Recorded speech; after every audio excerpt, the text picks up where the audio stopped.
Welcome to the Tuesday, January 20th meeting of the East Long Meadow Board of Assessors.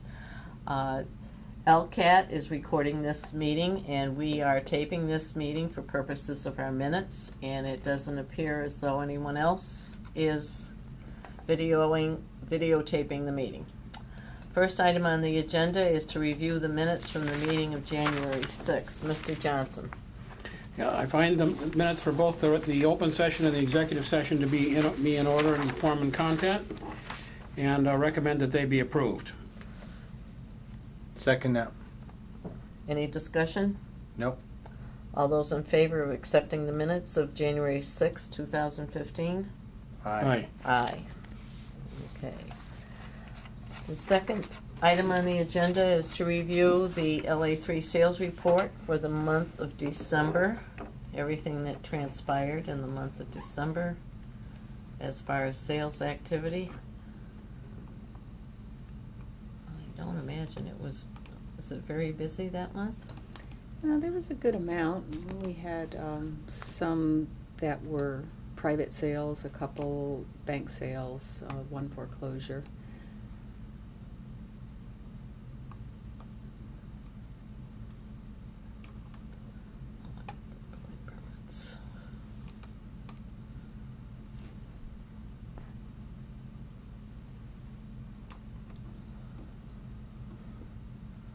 Got 1, 2, 3, 4, 5, 6, 7, 8 nails. Any comments on the sales, gentlemen? Questions, remarks? No, just bruising them. No? Oh. I see we've got one that's at a ratio of 85, 89, 89. Those will bear investigation at some point. Yeah, the third one down was kind of a high sale. Yeah. Took a picture of it. I guess it's all remodeled inside. Ah, That's peak value for that, no doubt about it. okay. I noticed the article in the newspaper that said, although the volume of sales went down, the median price went up. Right. Within the county, so that includes us.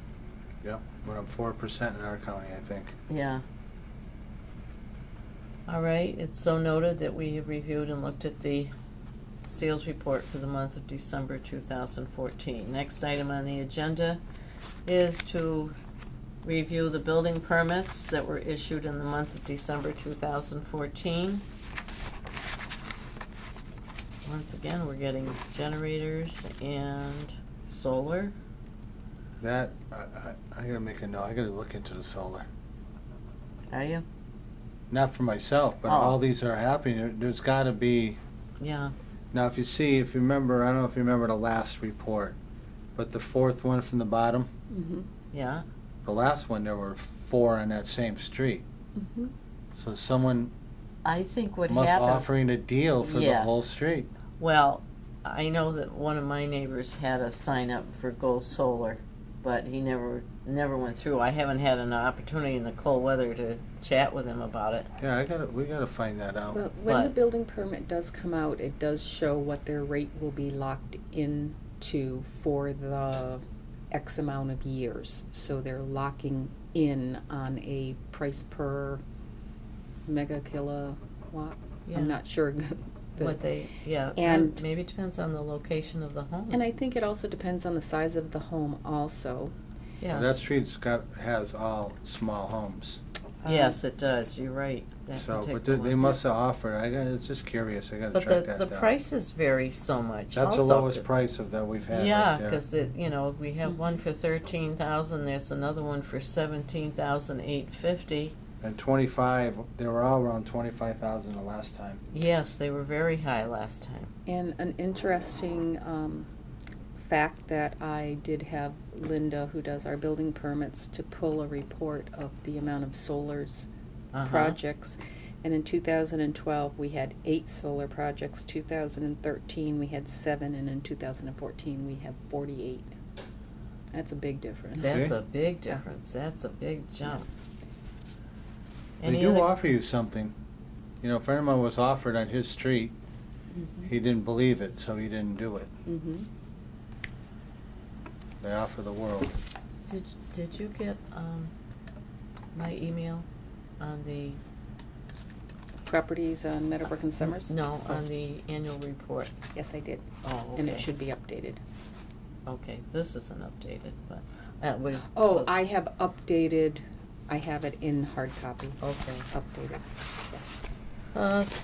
Minutes will reflect that we reviewed the building permit for the month of December 2014. The next thing for our review, the next item for our review is to, have you all had a chance to read the narrative with the annual town report, our submittal for the town report? No. Although Bill, I, did you read it? I'm reading, I'm looking at it. Oh, I was gonna say, although I did pulled it together, Chris did take the time to review it and found some typos, or small grammatical, issues, so that I have updated it. I, have hard copy. This is what I had originally sent out. yeah. But basically, the content is exactly, I think you did a very good job, Diane. Is that on page 7? yes, it is. And page 8. Yeah. And 9 and 10 and 11 and 12. As I mentioned to the Oh, board. a full list of tax exempt properties. Right. Yes, according to the bylaws, that's what we're supposed to do. It was in the bylaws in the 80s when I was chairman of the, Yeah, And it's still Town in the Report Committee. bylaws, so I'm making sure that we're complying with the bylaws. yeah. Yeah, I noticed that more or less that a lot of the group homes fell into a certain area of the Mhm. report. Mm-hmm. It's amazing how many we have here in town. You see CIL made the paper with coming up with many projects coming up. 20 group homes Yeah. with a $17 million grant from the Yes. state. Yeah. And tax exempt, of course, Well, according to the article. you know, I still believe that there should be something in the law that requires these nonprofit to at least give the town some sort of reimbursement for police protection, fire protection, road maintenance, highway. It just doesn't seem quite fair, because there's, They have some- Connecticut does require them to, Pay Connecticut does taxes. allow the towns to tax them. that's right. Some towns, most towns do, some towns don't. And Some large the properties. majority of them do. Some of our large properties are proposed Yeah, in Amherst. really? Yeah. Oh, I imagine. Yeah, I saw that article too. In fact, I gave Diane a copy of it. Okay, good job, Diane. Thank I you. think it's ready for submittal. Very good, thanks. All right, the next item on our agenda is the Mass Assessors Association is having a winter meeting on Wednesday, February 11th. I told Diane that I would attend, and I invited her to join me, because there are two good topics on there. Anyone else have any? Well, if both of you are going, I'm gonna pass, Okay, but for budget reasons. yeah. All right, thank you, Bill. You have the, you two have the MAO connections that are so important at one of these meetings. And we both need to get our certification requirements Right. done, or recertification. Mm-hmm. Okay. Item number 6, Diane, why don't you take us through that, because it's on the conflict of interest training. I'm just getting myself up to that point. So every 2 years, it's required for any elected or appointed or employed municipal employee to take a conflict of interest online training. You did receive a packet in your email, and also you have a hard copy here. We are required by the 30th of April to complete this. I encourage my board to do it as soon as possible, just so it doesn't get put on the back burner. And every 2 years we do have to comply. If you do not have the computer capability at home, you're more than welcome to come into the office. The senior center has also made their computers available and possibly the library, but I think all of us are connected, so we should be able to do it. What do we have to do? You have to go online, the information is in your packet over there, and also in your email, to go on and take the test for the conflict of interest. Okay. Yeah, then they issue you a certificate, which we then turn into Diane, who has to turn it into the town clerk. This will be the second time we've had to do that. We had, Yes. one more time 2 years ago. Yep. And I know a number of corporations around here have similar things. Yeah. And with this packet on the back, it's you have to sign the acknowledgement of receipt that you have received this package concerning that requirement. I have to print that off and, oh, it's here. Yeah. It's there. You just have to sign it and date it, and you want to cut that off tonight? Or Sure. no, you can't. 'Cause I'll make a there's- copy, well, I'll make. We'll you a bring this copy. back to you. Sure. Okay. So just keep in mind that there's gonna be 2 pages that you have to submit back to me. The acknowledgement paper that's at the back of your packet, and then once you go online, you're going to get a certificate at the completion of your online test, and print that off, and then we'll be all in compliance. Okay, thank you. Make sure you do that, gentlemen. Oh, yes. Pay attention. Mr. Gretchen, I'm filling out now. that part you are, but you gotta do the test. Okay, next item on the agenda is, I'm not good The- at tests. it's just online. I'm You only can have kidding. it. Go Yeah. ahead, go ahead. Is the town's travel policy, and this is just a reissuance of the same thing to give us information as to what the town does cover and does not cover as far as mileage and meals, whether it's in-state travel or out-of-state travel. We haven't had out-of-state travel in our budget probably for 10 or 12 years. Well, we have travel, Yeah, we have but travel. most of it is in-state. In-state. Now that we are with the Vision software, they do hold their conferences because they cover it all in the Northeast, Mhm. that they do hold them out of state. And in fact, I just received late this afternoon the save the date for the Vision conference that's coming up, and it's gonna be in Maine. Is it? Okay. One Well, year that's they had something it. we thought that maybe you should attend this year. I would really like to, and I don't think it is going to be a conflict with the annual town meeting this year, because in some years it's been right at that time, Yeah. so it's difficult.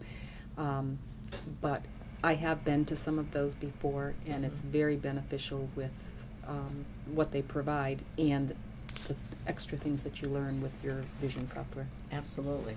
The more you know, the more you can get out of the software and, Right. and the town's investment in it. All right. Item number 8 is just a reminder that the annual town meeting is scheduled for Monday, May 18th. Warrant articles are due no later than March 2nd. Are those for the departments, or is it also for the public? At my department head meeting at the present time, it appears to be for both. For both. Petitioned and, Petitioned articles and department submittals. Right. Okay, very good.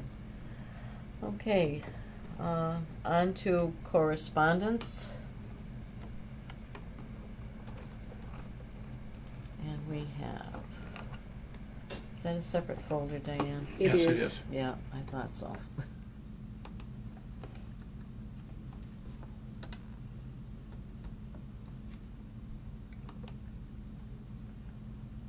Anything in there which requires special action by this office? No, it's just notification of Yeah. what is happening. I did notice one of them is going to be a large, well, a solar project on a rooftop.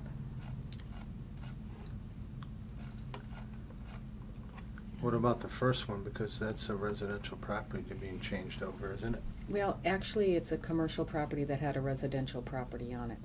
Ah, It's still in a commercial zone, but the Right. prior Yeah. owner was, it had a single-family home.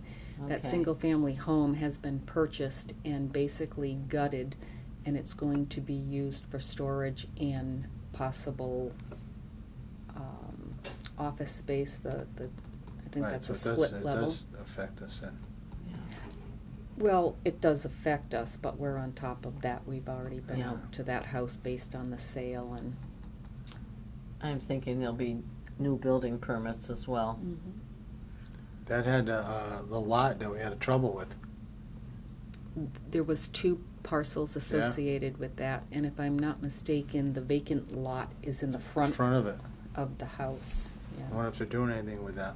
It was my understanding that they were gonna use it for additional parking for their business, which is across the street, across that side street. Really?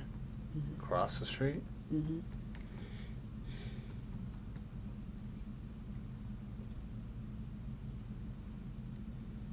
Okay. Any other comments on the correspondence from the planning board? None. Okay. So noted. I do I- have one question. You saw the last one's a solar project, right? On a rooftop. Yes, Yeah. I did see that. Large project. I have no knowledge of it. It's interesting. Yeah. Sorry, go ahead. Mm-hmm. I do want to remind people that the abatement application deadline is February 2nd. If you have any questions as to the valuation on your property, or if you think there's some data that's incorrect, please contact our office. The abatement applications are online on the town website. They're also available here in the office. I further have to comment that we have full confidence in our valuations this year. Diane has been scrupulously attentive to, particularly since we had a conversion year of our software, and every parcel has been looked at. But, you know, sometimes 1 or 2 slips through the cracks, but I don't think there's anything grievously wrong. I think we run a pretty good office, and we have things pretty well under control. So I want to thank the public for their understanding. And now I'll suggest and move that we go into executive session for the purposes of looking at some statutory exemptions that have been motor vehicle excise abatement applications, and a communication from the Department of Revenue concerning what type of income and expense information that we are required to ask of our business taxpayers. And with that noted, before I take a roll call vote, I will say that we will adjourn from the executive session, since we have a meeting with the Appropriations Committee this evening. All those in favor, Mr. Grudgeon, Yes. Mr. Johnson, Yes. Christine Saunier, yes.